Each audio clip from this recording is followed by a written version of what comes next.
কাঁচা মাছ দিয়ে সুশি বানাইতে দেরি আছে, পচা নিয়ে যাইতে দেরি হয় নাই, বুঝছেন।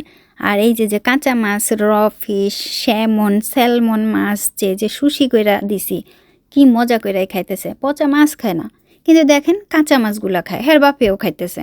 তারপর আরও কি পচা চিংড়ি মাছ খায়, বুঝছেন, ওই যে ফ্রাইড করা পিৎজার উপরে, কিন্তু মাছ খায় না।